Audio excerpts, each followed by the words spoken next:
Hello guys, এই যে আমি আজ আমার হোম ট্যুর দিলাম। আমি তো কখনো ব্লগ করি না, আজকে ভাবলাম একটু নিজের ঘরটা পরিষ্কার করছি, তো একটু ব্লগ করা যাক, করে তোমাদের সঙ্গে শেয়ার করি। তো আমার এই ছোট্ট ঘরটা আমি গুছিয়ে নিচ্ছি।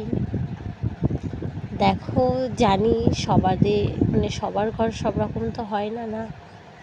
আমার ঘর আমি আমার নিজের মতো গোছাতে ভালোবাসি। অন্যরাও ঠিক একই রকম, প্রত্যেকটা মেয়েরাই একই রকম। আমার ড্রেসিং টেবিলটা পরিষ্কার করা হয়ে গেছে, এইবার আমি আমার ফ্রিজটা পরিষ্কার করে নিচ্ছি। ফ্রিজটা পরিষ্কার করতে করতে দেখো, আমার মেয়ে বারবার দুবার আপ ডাউন করা হয়ে গেল। এবার আমি আমার শোকেসটাও পরিষ্কার করে নেব। তো তোমরাও কেমন এমন সকাল থেকে উঠে কি কাজ করো বলো, একটু কমেন্ট করে জানিও। আমি একদিনকে ভাবছি তোমাদেরকে দেব একটা ভিডিও, যে আমি সকাল থেকে উঠে কি করি।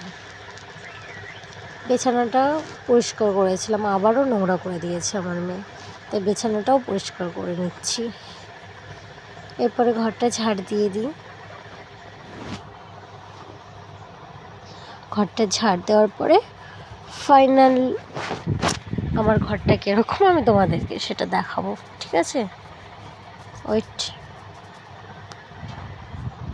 ফাইনালি এই যে আমার এই ছোট্ট ঘর তোমাদের কেমন লাগছে আমাকে সবাই প্লিজ একটু কমেন্ট করে জানিও। আমি তো কখনো তোমাদের সঙ্গে এরকম কোনো ভিডিও শেয়ার করিনি, আজ ফার্স্ট টাইম, তাই আশা করছি সবাই আমাকে সাপোর্ট করবে। ওকে, বাই।